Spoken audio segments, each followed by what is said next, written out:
Hi, welcome to my channel. This is Jennifer. I recently had the privilege of sitting down with the extraordinary Pam Gregory and discussing the planet Sedna with her. And this is a planet I've been talking about and also writing about. This is a planet I feel is so incredibly important to our changing age and the evolutionary process our entire civilization is undergoing right now. Of course, it's not ever just one planet, it's always a combination.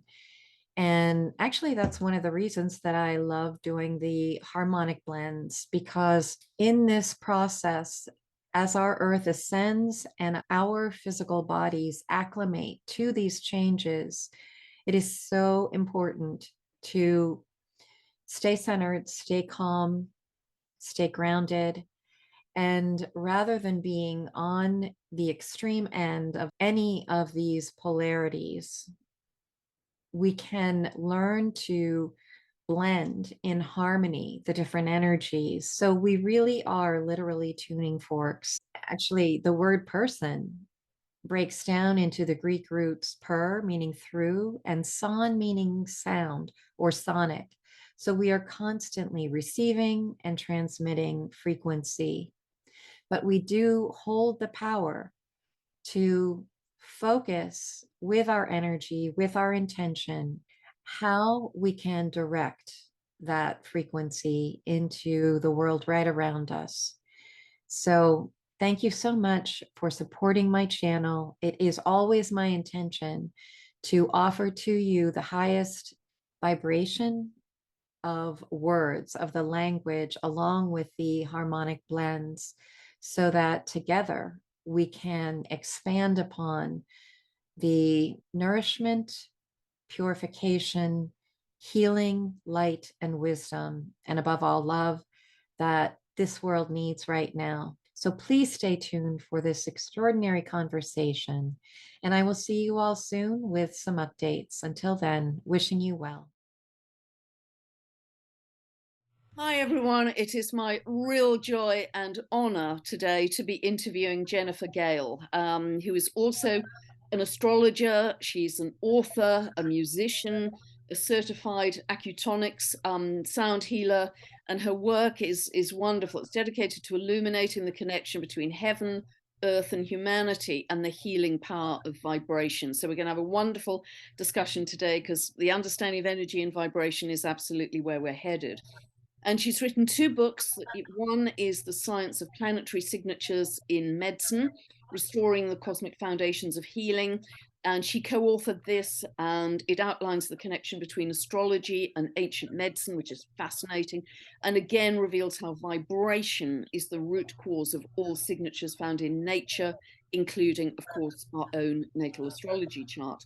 But the one we're going to be really focused on today is her other book, which is The Return of Planet Sedna, Astrology, Healing, and the Awakening of Cosmic Kundalini, which of course is what I was talking to Magenta Pixie about yesterday. And it really provides a comprehensive analysis of Sedna's astrology, mythology, and astronomical influence on our culture, empowering us to co-create our own personal mythos. And co-creation is big time what I'm endlessly talking about. So Yes. welcome, Jennifer. It's wonderful to have you here. And just as a sort of very simple introduction to this, most of you listening out there will scarcely have heard of Sedna, because we haven't really, or Jennifer's certainly been studying her, but not something that most astrologers have been talking about a lot up to now. Because she is very much a deep space planet. She has the longest orbit of any planet that we're aware of. I think it's 11,400 years. But the reason she is becoming much, much more relevant right now is I understand that within the next 50 years, she's going to be at her closest point to the Earth. And in a few months' time, she is about to change sign. And that is going to be very significant, not only in the change of sign, but in the aspect she makes to other planets such as Pluto and Saturn. And so this is what we're going to be talking about. And it's really wonderful to be talking with Jennifer, who's clearly one of the tiny handful of experts out there on Sedna. But there's a lot to get into. We're going to dive deep in every sense, I think.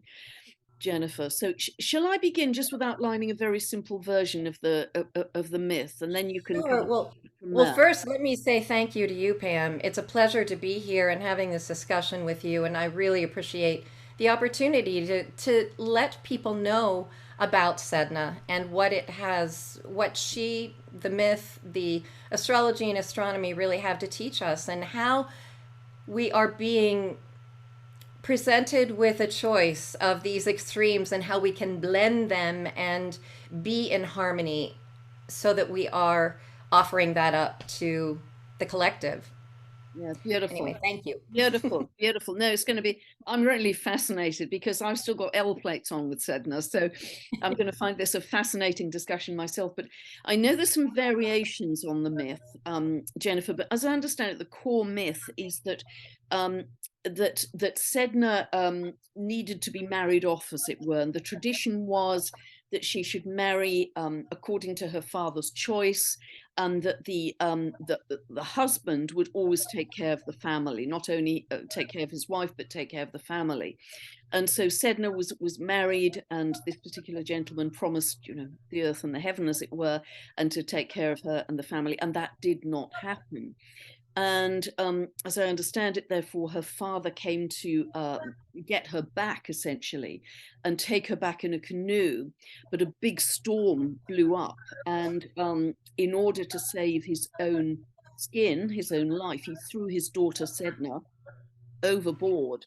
And as she tried to cling on to the canoe and climb back in, he chopped her fingers off, and so she sank to the bottom, and her fingers actually turned into beautiful sea creatures. But he did not come that well out of this myth. So, you know, just looking at it, the external male, as it were, the patriarchy of both the husband and the father, um, really betrayed Sedna. She thought they were one thing and they turned out to be another. So she had a sense that they both had her best interests at heart, and yet there's a strong theme of betrayal coming in, which in a way echoes Pluto moving through those last few degrees of Capricorn, which is the sign of the patriarchy. Absolutely. So over to Yes. you, Jennifer. Okay. There's a lot in every variation of this myth. So I'm going to try to really emphasize the core of what I feel is the moral, if you will, of this myth. Um, First of all, I want to say that Sedna, Sedna's return to our solar system or to our collective awareness is stretching our minds well beyond what we have previously known. And there are many, many firsts that Sedna represents. First of all, first planet to be named outside Greco-Roman tradition. So even though she followed the tradition of her family of origin and honored her father's wishes by consenting to marry this suitor who appeared to be one way, and after marriage and the agreement was ratified, found out that her life was completely different, completely far from the creature comforts of her family of origin. However, in my book, and I do want to emphasize that, yes, it is a betrayal of the patriarchal way of life. That we must opt in, that everything that has been before must be the way it continues. This is not what Sedna is here to teach us. But I do want to emphasize that it is a way of life, it is a perception, that it's not men against women or the gender divide. Men have gone through their own wounding and conditioning as well. And so Sedna's message really is about the sacred union, the sacred harmony and blending of these two extreme polarities. But she is inviting us to explore the new, and also to, you know, in my research, it's like Spirit was showing me that these myth stories could actually be describing astronomical events. And what Sedna, I feel, is teaching us, because the original, this is important, the original meaning of mythos meant legends of the ancient people. And it was later redefined by the church to mean stories veering far from any truthfulness. Wow. Yeah, that's a big wow, right? So so I feel that Sedna's return is, and as she becomes more and more a part of our collective awareness consciously, and this is happening with Uranus in its, transit of Taurus in, let's, I think I'm right that it's April of this year. Uranus will be conjunct Sedna at 17 Taurus in Sedna's discovery chart. And then next year, Jupiter will come along and magnify that. Wow. Yeah. So, and in Sedna's discovery chart, Sedna herself is conjunct the North Node, which represents uncharted territory. We on Earth in our lifetime, completely foreign to us, is this idea of actually stabilizing peace and prosperity for all life and all beings on this planet. That is foreign territory because we, this South Node in Scorpio, the trauma of the South Node in Scorpio conjunct the Sun. That's what we are used to. But this journey through the South Node Scorpio, North Node in Taurus is really about, in my view, reversing a love of power to the power of love. And when we look at Sedna's discovery chart, both the rulers of the South Node and the North Node are conjoined in Sagittarius in the fifth house. And she has Leo rising. So she dawns upon the world as the innocent child, as the one who follows her heart. And this is also the lens through which she views life. And I believe this is an invitation with those two rulers in the fifth house, the Leonin perspective, the strong creative will. Sagittarius, there's so much. I know I'm going off on an astrology tangent here, but there is a close quincunx between Pluto, the co-ruler of the South Node in Sagittarius, with Sedna itself. So how do we blend Sagittarius and Taurus? It is prosperity, number one, abundance, and Taurus is about self-sufficiency, self-esteem, self-worth. But in its polarity to Scorpio, it's also about you have to have that spiritual foundation. You have to know exactly where your worth comes from, and it is not to be equated with how much material things you acquire. There's got to be an inner hidden core of value. But Sagittarius is optimism, the adventurer, and I think it's placed well in the fifth house of creative self-will. So I just feel like we cannot ignore the importance of joy, the importance of wonder, the Leo rising, that the sun will come out tomorrow, despite how bleak things may look in the outer world. We've got to remember the heart within and we've got to be our own shaman. She called out to her father to rescue her. Her father was ill-equipped to do that. And so we are learning to reparent those places in our emotional psyche that have been abandoned. We're learning to find that maturation within ourselves, reparent ourselves, and to find the sacred union of the masculine feminine polarity. I mean, no matter what your gender orientation is, we all have those polarities. So I'll leave it there. Yeah, it's so interesting. And I mean, because many of the audience are not extremely experienced astrologers, some are novices, some are very experienced, but what's interesting right now, Jennifer, which is making Sedna so relevant, isn't it, that Sedna is about to move out of Taurus into Gemini in June.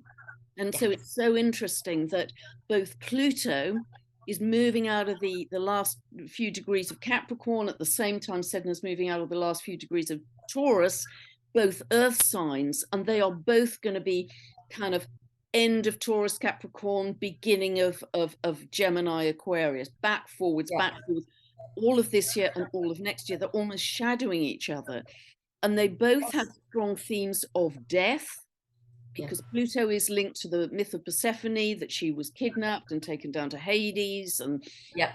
Styx, STYX, and it was all dark and scary, and then she's transformed and comes back up to the light. And Sedna's myth is also about death and grief, but also transformation. Her fingers turn into these beautiful whales Yes. and turtles and dolphins and sea creatures. So there's a strong sense, as they both, because Sedna in particular has such an immensely long orbit of 11,400 years, and even Pluto 248 years, that we are meant to release attachment to Yes. earthly things, to materialism, to ownership, to what I often call a kind of territorial materialism, to step Hmm. into a whole new way of being, which is much lighter. It's Yes. much more shared communal experience.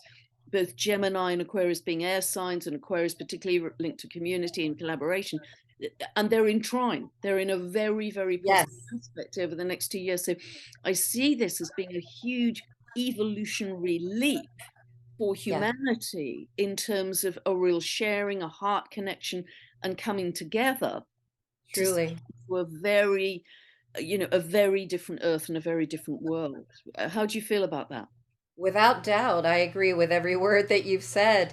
And I will add, I realize this is, for me, this is my brand new perspective on the Scorpio journey, but I will offer it to those for whomever it resonates. Scorpio is the only sign in the zodiac that has three symbols: the scorpion, the phoenix, and the eagle. And I equate Mars with a scorpion and the ego that must control at any cost. Yeah. And it will sting itself before it will let another creature have power over it. That's the ego that must die. Then we move to Pluto and the phoenix that learns to surrender the ego, and out of the ashes of the old, former way of being, it creates a new life. It allows that rebirth to take place. But I have found that even in that phase of maturation, it's a constant death and rebirth, and it is exhausting. So, Sedna provides the ability to transcend the endless loop of death and rebirth. You could even call it the karmic wheel, right? Wow. And this transcension of these extreme dualities and these extreme highs and lows that is a part of the Scorpio journey allows us to find the immortal soul within us, to ride the current of source energy, the creator, and to, with in every moment, we are aware of the extremes, we are aware of the shadow, we are aware of the potential to make that choice, but we choose to go the other way and to not like cut off the shadow, because then we become polarized in a more like superior way of being. Wholeness Yeah. is the healing that allows for both to exist in harmony. Yin gives birth to yang, yang gives birth to yin. They must be in an equal balance and dance of energy. So, anyway, I feel that Sedna really represents the eagle that allows us to soar again. Mm. And do you feel that particularly because it's moving into Gemini, an air sign? Because it's also about a whole transformation of our minds, isn't it? And our Yes. perspective and our worldview. Well, here's what's exciting for me about that. Gemini is the storyteller too, right? It's the writer. It's about communication and teaching. And so I feel that the art of storytelling, the art of oral tradition, where legends and myths are handed down to, we can learn so much from the myths. I know that we're used to, oh, well, you gotta verify it. It's gotta be, substantiated with facts. But there's a lot to learn from metaphor. Mm. Music is metaphor. Even math, as the Pythagoreans understood math and numbers, was metaphor. there's so much that we can learn from storytelling. And I feel that this is part of it. And it's also why I feel it is so important for us in the Inuit culture, from which Sedna is named. Language is so very powerful. The Inuit understand that language and our words carry a vibration that has the power to conjure the extreme negative or the extreme positive.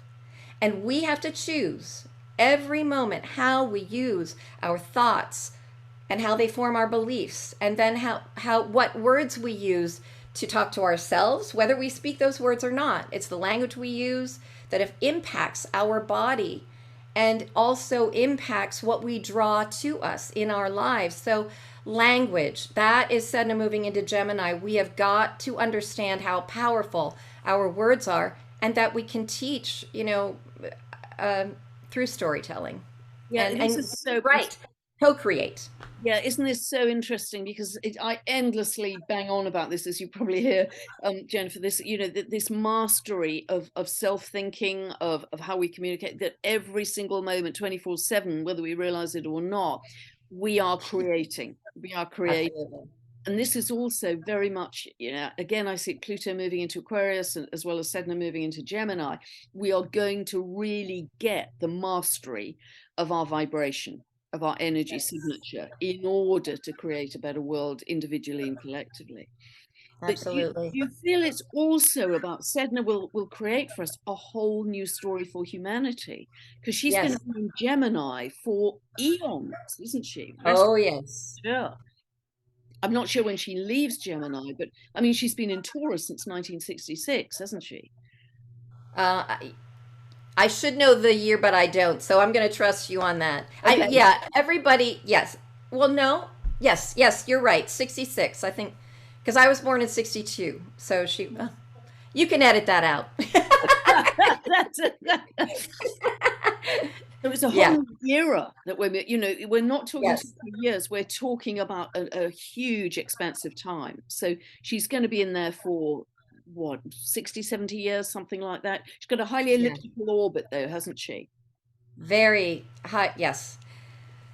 And that's the other interesting thing about one of the versions of the myths that talked about her marrying a dog. And it just clicked in me. Dog star, Sirius. She's the immortal sea woman. Now, I don't consider her goddess only because in the Inuit culture, they don't believe in gods and goddesses per se, but they do absolutely believe in the sanctity, the sacredness of all life, that minerals, plants, animals, humans all are imbued with the creator's essence. And so that is another really important part of the whole myth story around Sedna, because while some myths, I know I'm getting off the point here, so let me go back to her marrying the dog and the dog star. She is an aquatic being. And I believe that it's Sirius B that is more aquatic. And so I feel like, especially in her chart, you've got the sun, the solar system, her original solar system, the father, our solar system. And then she married a dog star, Sirius. So this extreme elliptical orbit could perhaps be this pull on her orbit between one star system and another. And that's why I feel that myth stories could potentially be describing the astronomical events. Wow. So, and also when she's coming closer to the Earth in the next 50 years or so, and that's a really big deal because the orbit's so long, she could well be bringing new information, because she goes out far to Oh, the yeah. edge of the Oort cloud, doesn't she? So new cosmic and galactic information to Yes. write this new story. Yes. Also, what Absolutely. you were just saying there was so interesting about really Inuit philosophy and myths are around, I think it's called pantheism, where everything, crystals, rocks, slugs, snails, mosses, everything has sacred essence. Everything is alive. Yes. Everything has divine intelligence. And this is Everything has where divine intelligence. you know, we're Yes. going back to, aren't we? You know, I was talking Yes. with, as you know, with Heather Ensworth the other day. I just feel it so strongly, but that we're going back to that kind of Lemurian frequency of one Yes. that's just expressed. Divine intelligence is expressing in all these different forms, be they human, animal, rocks, crystals, you know, dolphins, whales, whatever. It's all an expression of divine intelligence. Absolutely. And there and telepathy. I feel like Sedna moving into Gemini could easily be telepathy. I mean, that's a form of communication with these quote unquote inanimate beings or objects. And what is important too, in addition to what we've discussed, I feel that what's important for us to really understand is, as there are many variations on this myth, many have recounted or consider Sedna to be a goddess of vengeance. I don't agree with that. And here's why. My understanding and perception of her whole experience is that her hands were cut off, so she has no way to comb her tendrils. And the life that was created from her loss of her hands comes to console her, because when the people are not observing the universal law of holding all life sacred, when they transgress against other life, their sins, if you will, or their transgressions accumulate on her body like barnacles. So the marine life comes to console her. Hence, there is no game to provide food or sustenance to the Inuit people who rely on that to survive in these frigid conditions. But if the marine life is at the bottom of the ocean consoling Sedna, there is nothing to fish, no food for them. So they send, this is part of their culture, up until the turn of the century, they would do shamanic rituals and confess their transgressions. Then the shaman would confer with Sedna and he would be able to free the marine life so that there would once again be food and sustenance. Moral of this story is that we will have greater prosperity in our world to the degree that we are able to see divinity, divine life imbued in all life on our planet. Yeah. And when we are already experiencing this square between Saturn and Sedna, and I view this as the tension, the dialogue motivating us to change, but Saturn representing the patriarchal man-made laws that are put upon us, let's say, or mandated, whatever. And Sedna represents the universal law. I love this. Yeah. I love this. I think it's coming up so strongly because it reminds me. I don't know if you've investigated the Kuiper Belt objects very much, Jennifer, but you know, when you're talking, Orcus comes to mind. Orcus is the Etruscan god of the underworld who was all about punishing those people who violated sacred law. If they violated sacred law, they were, you know, they were punished. They were taken down to the deep underworld again. We're back to the Yes. underworld and the deep sea. And there's something about that. And AUKUS is being highlighted very soon in early March as well. There's something about that and transgressing sacred law. But I do want to clarify, because I don't believe that Sedna's story is about punishing people. It's a natural, organic result Yes, yes, of yes, the yes, yes. people's own transgression. Do you see what I'm saying? Yes, We've got to hold ourselves accountable and take responsibility. It's not God punishing us or Sedna or anyone else. yes, When yes, we yes, do yes. not see the divine in the life around us, then we will experience it at whatever is the appropriate time. We will discover the result of that in our own life. Yeah, this is so interesting. So, do you also feel, Jennifer, even though Sedna is about to move into an air sign, because her whole myth is related to, you know, deep, deep, deep sea, you know, icy Mm, Arctic wastes, as it were, yeah. and that Saturn is about to move into Pisces for 3 years. we are going to be understanding much, much more about the seas and the oceans. I was talking to Oh, yeah. about this tomorrow yesterday. So I think we're going to be diving deep in every sense into our greater understanding of the oceans, what they represent, their food sources, their medicine, their myth, Yes. their healing ability. There's a whole load of stuff there that we are just on Absolutely. the edge of. Do you feel that? Oh, absolutely. And I mean, speaking of metaphor, just think of the ocean as a reflection of the cosmos and how we have so very much to explore. We know so very little about the ocean and the cosmos. But Sedna's this connection to water is what is so important for us to grasp because you cannot, the way the water element is, it supports life. It freezes from the top down, not the bottom up. It sustains the life within it. Number one. Number two, when two water droplets meet, there is no separation. We've got to understand as 80% water in our own bodies, the earth is 80% water. This is the ocean of consciousness in which we all swim. It is what connects us all. So really her return is about reminding us how interconnected all life is. But especially, you know, it's to remind us how powerful we are when we tap into that immortal essence of the soul inside that is a spark of the creator. We feel so powerless with everything that's going on in the world, but we are so much more powerful than we realize because just imagine if everyone on the planet really got it, really went within and practiced the divine presence, saw through their master's eyes, and were able to see all life as divine. If every soul on the planet did that, our world would be a much different place. And Absolutely.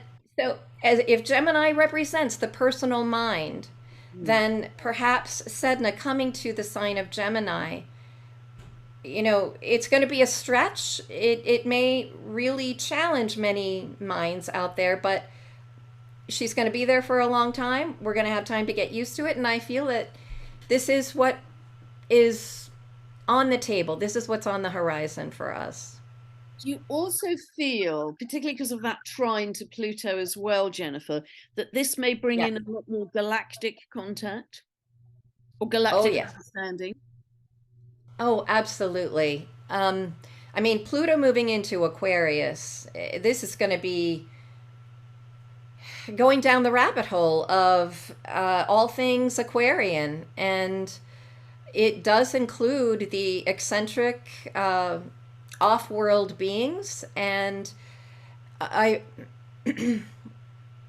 what else was I? Oh, I also was thinking because Pluto is about right use of power and also wherever we see Pluto, in whatever sign Pluto is in, that is where we are going to see power rise up, let's say. And I do believe that humanity is going to become more aware of how powerful they are in the way that I just described. Yeah, Every human soul. I totally agree, 100%. The power is beginning to shift to the people, not in terms of waving placards and shouting and being Right. violent. It's much more to do with an inner sense of your own sovereignty.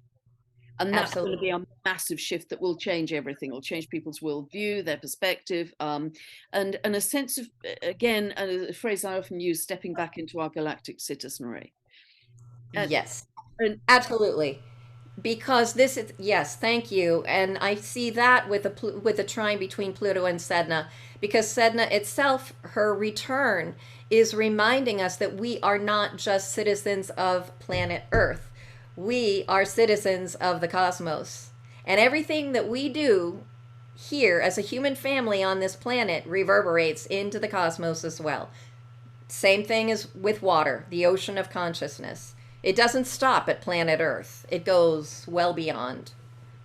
Yeah, and there's no boundary with water, is there? Right, The right. ocean can't be separated. It's actually one huge ocean, isn't it? As I understand it, it Yes. all just flows into each other. So, yes, and there's something very profound in this. And I've been talking about this a little bit about the water we take in is essentially a living liquid consciousness, a living liquid Yes. consciousness. And if we send love to it and Yes, gratitude, it changes the structure of the water that we ingest. And then with absolutely. our cells, just that sending of thought, sending of emotion to the water before we take it in. And that, also affects the entire water of Yes. the earth ultimately. Totally. I'm so glad that you brought that up because I know you're aware or um, love the work of Dr. Masaru Emoto and the water crystals.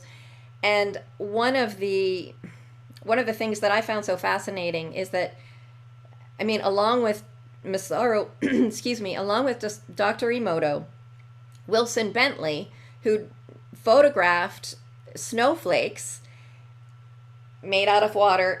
This to me is the most beautiful metaphor for soul's journey through eternity and the argument, if you will, for astrology and the astrology signature.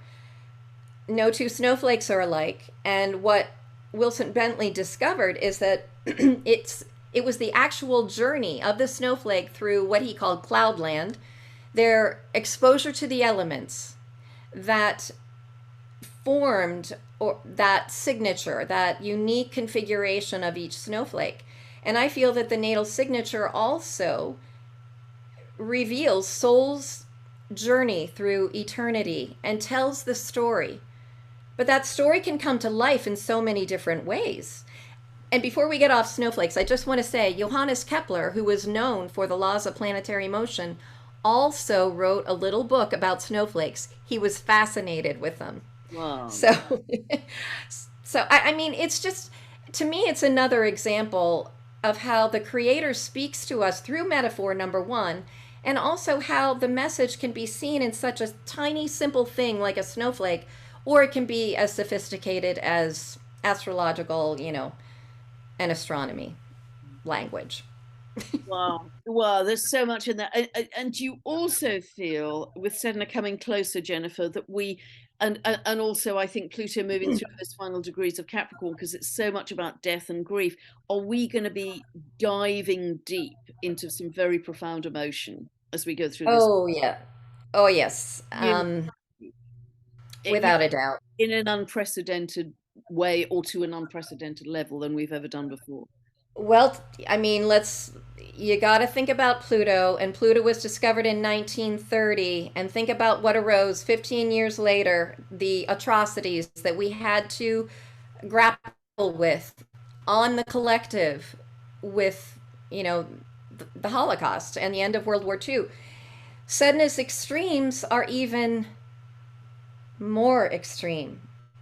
So I do believe that it's going to be the polarization of heaven and hell. I mean, we're going to have that choice. It depends on our perspective. That is why it is so important for every single individual to understand the power they have and to practice divine presence, to practice that, because we are definitely going to be rocked to the core when we discover when disclosure arises from an even deeper deep. Yeah, and Then even you and I as astrologers, I think, are going to be rocked. what We're did you say? all, I think even you and I as astrologers, Jennifer, Oh God, all, yes. Yes. all going to be rocked. Absolutely. But I also have great hope. Just before I hopped onto the call, I was just noticing, because I'm starting to work more and more with the Kuiper Belt objects and the dwarf planets, and I just noticed that so many of them are transit. Well, firstly, even before we get to the Kuiper Belt objects, Saturn is on the 8th of March, leaving Aquarius, 29 of Aquarius, into beginning of Pisces. Yep. Um, Pluto is moving towards 29 of Capricorn and hovering back and forwards, as we've said, between 0 of Aquarius, 29 Capricorn for the next 2 years. But we've also got Manwe, who with his wife Vada originally created the cosmos, it is said, in the myth. and is the highest source of divine intelligence closest to the mind of God. Manwe is currently at 0 of Aries. That's the Oh, first degree of the zodiac. And therefore, Sedna is not only trine to Pluto and square to Saturn, but sextile to Manwe.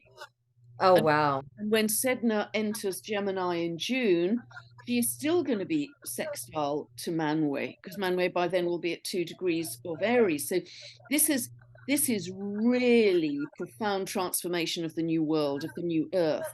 And not only that, Yes.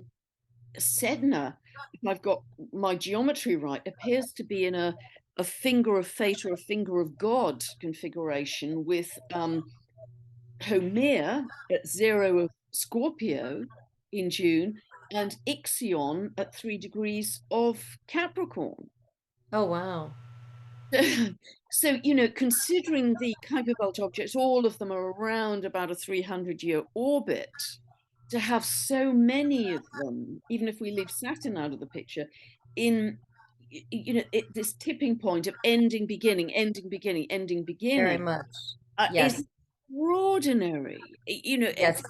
And we know, don't we, that our bread and butter planets, if we look at, Saturn, Uranus, Neptune, Pluto, they are all going to be changing sign between 2023 and 2026. And I think you Yes. have to go back 300 years to when that happened before. But Wow. now, because we've discovered them, we can factor in the Kuiper Belt objects as well. And that, I need to think about this a lot more because there's so much in this. And I just discovered it before I hopped onto our Zoom call. But that is profoundly transformative, I think, for our It consciousness. is. It is undoubtedly. So, finger of God, that's our destiny. So, mention those three again. It's Sedna, and I'm not familiar with the other two. Okay. I've heard So, you talk about so, them, but so Manwe is Tolkien wrote about Manwe and his wife Varda in his book Silmarillion, and in the myth, he and his wife Varda were said to have created the original cosmos, and oh, um, okay. and and Varda created the stars and the heavens. She placed the sun and moon and stars in the sky. Interestingly, Varda is going to be on the galactic center in June when Sedna changes Oh, to wow. the sign. But Manwe is said to be the highest archangel, closest to the mind of God, highest source of divine intelligence.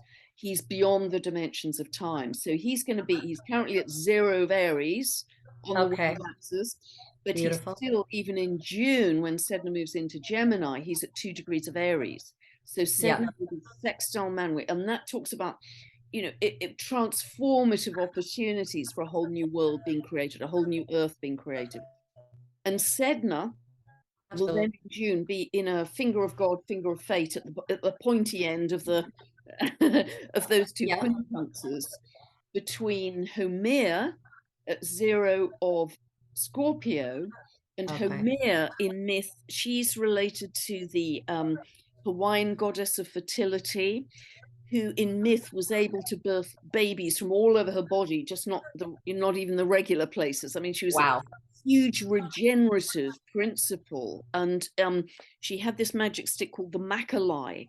And even when the land was laid waste through poor agricultural practices, and there was scarcity of food, she could magic up wild food from the land and the seas Oh, with the wow. magic stick. So she's a hugely regenerative principle. Yes. And I also think it just dawned on me a couple of months ago, because I'm having regenerative medicine myself on my knee. That was exactly the day that Homer moved into Scorpio, and it's Oh, regenerative wow. medicine, Scorpio. But also, The Scorpio is in and of itself regenerative, and then you've got Homea there. That's incredible. and And then she's to be in a quincunx with Sedna is, incredible. I mean, that's all about our own ability to create as, and also, okay, abracadabra, that the magic stick. Abracadabra actually means I create what I speak. Yeah, yeah, yeah, yeah. And so you've Wonderful. got Sedna and Gemini, communication. Be aware, be conscious of the words you use, and then in that relationship with Homea. And so, yeah, I So just wanted to she say was that. also a shaman. She had an Yes. instinctive connection to the earth. She understood it all almost in a kind of Lemurian way. You know, there was just Yep. a oneness. She was completely at one. Wow. And then Ixion at 3 degrees of Capricorn, so we'd still just about include that in the Okay. punks. Ixion at one level is the lawless brother of Pluto, who had Oh, no really? moral compass, who Oh, my. murdered his father-in-law and was kind of expelled by the gods. And then Zeus gave him a second chance, but he blotted his copybook by trying to rape Zeus's wife. So at that point, he was sort of spun off into eternity on a burning wheel for having just Oh, my a gosh. total lack of morality. But on the higher level, this is about going your own way and following your bliss and finding joy in simplicity, joy in the simple connection to nature, Yes. and going a completely unique way outside the rules of Mhm. society to Love create it. this, you know, this joyful, blissful existence of simplicity. And that to me, Yes, wow, wow, wow. If we're thinking about New Earth, I mean, definitely. what a picture. What a picture. I wish I'd had more time to think about it, but I only spotted this about 10 minutes before we hopped on. So, you know, there's so much in that. There is There is so, so much in there, and I love it. It's that brings a great deal of hope, just as you said.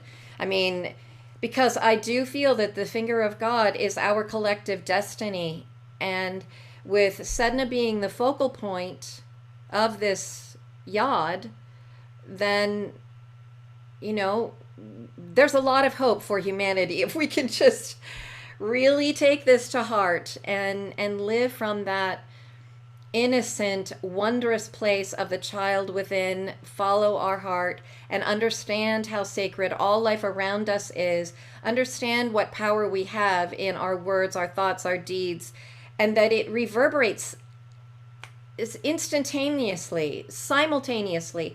That's the other thing about Sedna and the nature of water.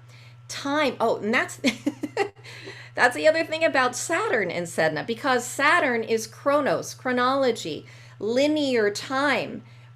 That's going bye bye. You know, Sedna is the planet with greater power here because it's the planet furthest from Earth.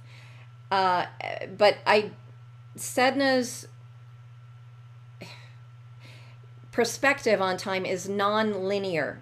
And so again, this non-linear and non-rational, it does not mean irrational to you scientists out there. It's not irrational, it is non-rational time. And therefore, as soon as we think something, immediately it takes effect.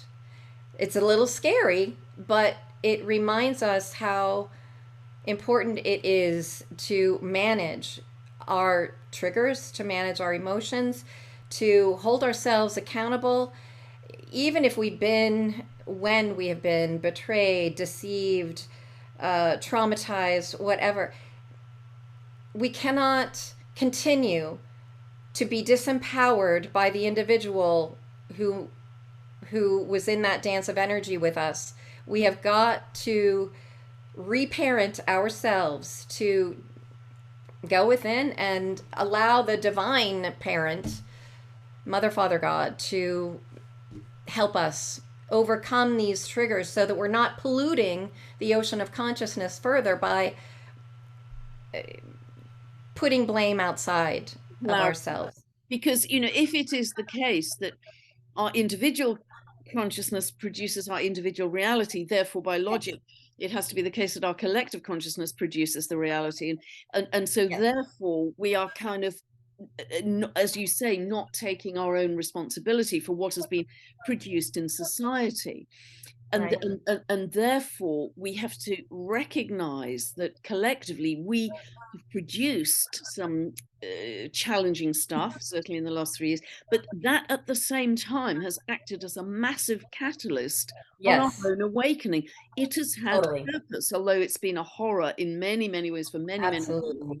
It's been a huge catalyst, because without that we would have trolled along, same old, you know, stayed in the same old jobs, come home, had a microwave meal, watch Netflix, rinse and repeat the next day. You know, there'd have Yep. been no fertilizer or fuel Right.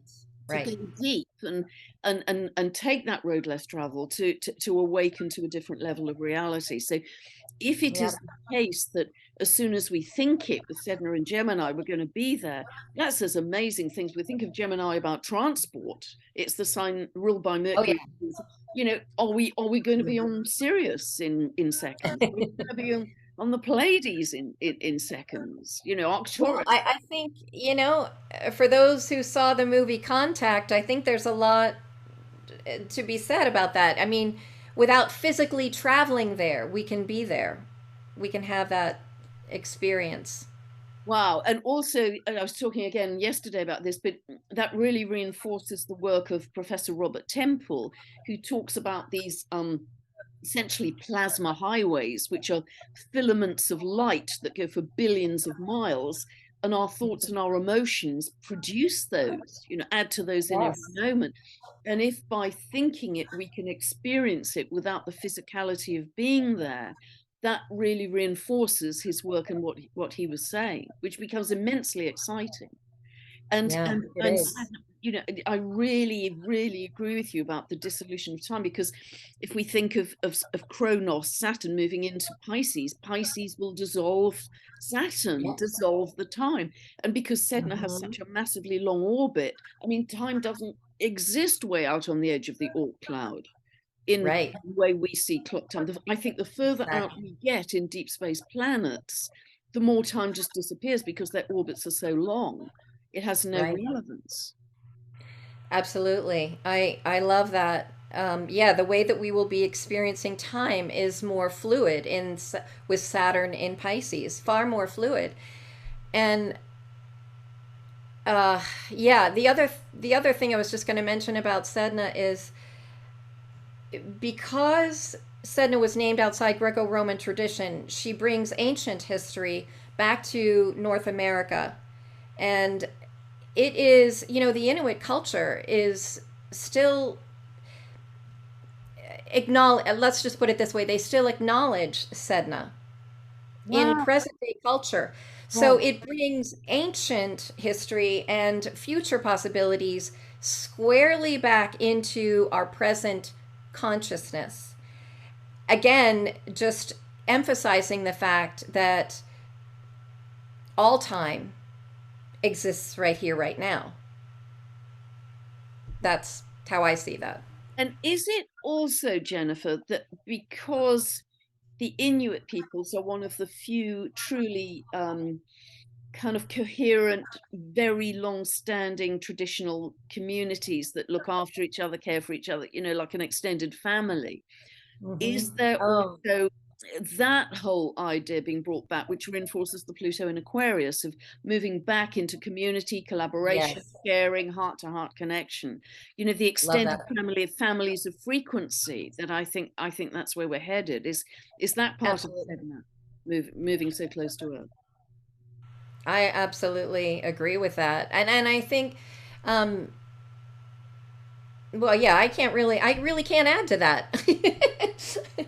It's um, interesting, isn't it, with Saturn in Pisces, because Saturn is about division and separation and walls and boundaries, and I've got a right? fence at the front, and this is my territory, and so with Pisces dissolving that, you know, Yeah. all of this sense of ownership is, you know, and Heather Ainsworth, Thank you. Yes. the other Yes. day, the word for ownership does not exist in those. We're moving from ownership and possession to stewardship.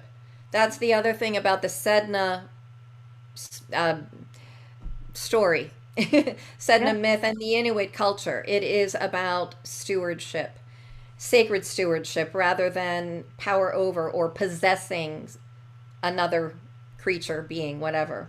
Yeah, we have to understand that we are stewards of this planet. Excuse me, stewards of Earth. We are stewards of everything on Earth, and even, even our wealth. I've been looking. Well, think about South Node Scorpio, North Node in Taurus. This is going to finish up the month after Sedna moves into Gemini. Absolutely. So, but we've got to get this balance between acquiring and eliminating. However, Scorpio and South Node. Well, I'm I don't want to I don't want to confuse the issue. I'll just keep it to my simple. We're graduating from a love of power to the power of love, but we're also understanding where prosperity really comes from. And it Yeah. goes back to the stewardship that we were talking about, understanding that all life is sacred. And to get this, to understand that we must have a spiritual foundation for our values in order to truly build what Taurus wants to build in that unfamiliar territory of peace and prosperity, long lasting peace and prosperity. Yeah, and it So, comes from love because it's ruled by Venus. And isn't it interesting that Sedna's moving out of the Earth sign of Taurus, Pluto's moving out of the Earth sign of Capricorn. We've got this Jupiter-Saturn repeating conjunction no longer in Earth signs, which is done for about 200 years, but has already, as of December 2020, moved into air for another, I think, 140 years. So that's setting the zeitgeist. It's air, yes. air, air. Hmm. Big time. We're moving back into that. And, it's so interesting that in more modern societies, things that the traditional people would do unthinkingly for their fellow community members, childcare, pet care, whatever. We've monetized all of those. Yes. Yes. Yes. Yes. I know. Whereas in those cultures, that it just doesn't exist. That sense Right. of ownership division does not exist. So I think we Yeah. will increasingly start to gather together in tribes of frequency. We will come Hmm. together, whether it's online or ideally physically, as Yes. extended families of frequency. And those groups are already, they're all over the world in a very early embryonic fashion at the moment. Absolutely. Yep. They are going to grow into New Earth. And they will rise to the surface, I think, when Sedna enters Gemini. And the other really uplifting thing about that, because the earth and water signs are yin, feminine, so energy moves down, and that it served its purpose. We needed to go within to achieve this balance because we've been in a patriarchal world, but having to digest and process these very deep subjects and the things that will be disclosed with Sedna, it's going to be nice to have more fire and air, more yang, to raise the energy up so that we're not so bogged down with the heaviness of it all. But, again, to understand the power that we do have with our consciousness, our personal consciousness, and the responsibility that we have in that respect. So, do you see it as a revolution in consciousness, Jennifer, that we're moving Oh, into? yeah. Love that. Yes. Couldn't you said it all right there. Yes, so do I. And, Leo in Aquarius, Sedna in Gemini. Revolution of consciousness. Absolutely. I see it as a massively creative period, a blossoming of humanity in ways that we can barely articulate or imagine, because a lot of it is going to be science and technology, and we have to be very careful how we, is this beneficial for mankind or not, and very careful how we make our micro decisions through the day. But potentially, this is going to take us to a level that humanity has never experienced before, because we've never ascended in physicality before. This is That's right. there's no rehearsal for this. No, no. We are, and again, that's Sedna. Unprecedented territory. Brand new. I mean, we have never encountered, astronomers have discovered many, many planets, but Sedna is the furthest away. And so, and Sedna she's the first in many different respects. I've listed them all, and I don't want to recount them here because I talk about them in my book. But I will say this: astronomers broke IAU protocol to name her. They were so convinced this planet, this object that they discovered, had to be named Sedna. They broke protocol with the International Astronomical Union, and fortunately, that name was upheld. But So many firsts with this planet. And so, yes, unprecedented territory. And this is a good thing. It's exciting. Yeah, and it's very interesting that with her myth, particularly when she's thrown overboard and then fingers chopped up, there's a sense of surprise for sure, shock, death, but ultimately a beautiful transformation into Yeah. a whole new form. And I think that's where we're actually going literally with our physicality. I think we're transforming from density into light. I had a very vivid Yes. part of a dream the other night, and I think we're literally becoming light bodies as we move forward Yes. into all this air. We're becoming light Absolutely. bodies. We're just shedding that weightiness of hundreds of years of heavy industry, fossil fuels, our Yeah.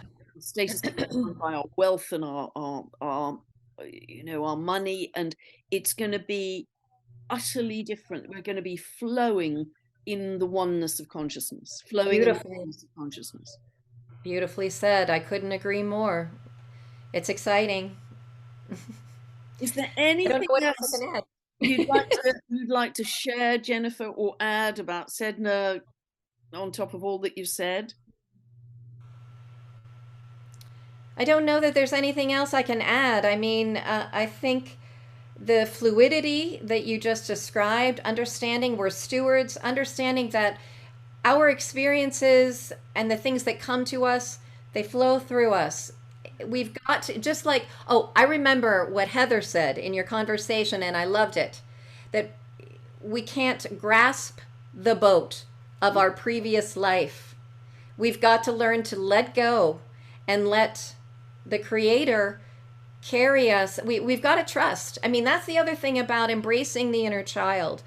The Leo rising, the fifth house placement of the South and North Node rulers in the fifth house of Sedna's discovery chart. The wonder of a child, being able to trust, being able to stay in the moment. That's the other thing that Pisces and Leo have in common. Highly creative. Saturn moving into Pisces, we're going to have to, Pisces is about being fluid, being in the moment and trusting whatever arises as part of our creative expression, and to relinquish with the grasping. That's what I would say. Yeah, that's so powerful, isn't it? In the myth, and Heather reiterated it the other day, and and also Jennifer, I think my very strong sense, and I said this to somebody the other day, but my very strong sense is it is not going to take decades and decades and hundreds of years to fix stuff. My Right. sense is there's such a rapid Mm-hmm. energy shift that stuff is going to get fixed in rapid ways that we don't fully comprehend yet.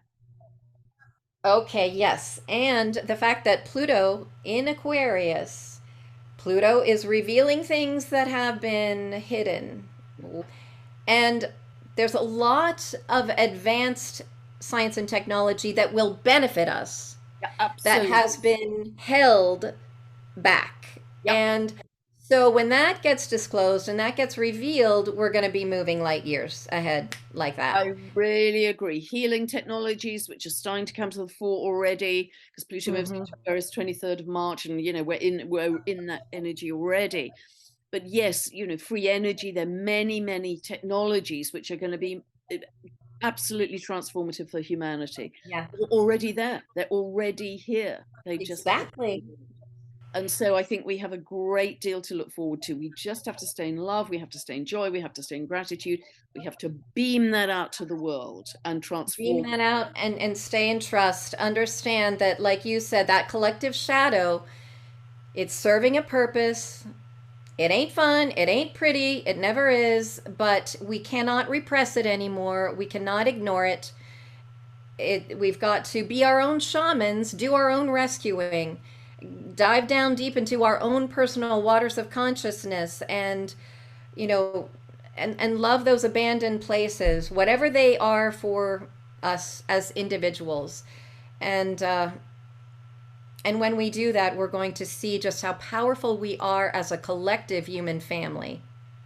I profoundly I profoundly agree with that, Jennifer, and that's a lovely, lovely note to Yes. end on. And this has been such an exciting discussion. I knew so little about Sedna, and I just kind of trusted we'd have a bit of an out there discussion, literally. So I so appreciate the opportunity to have this discussion with you. I really do.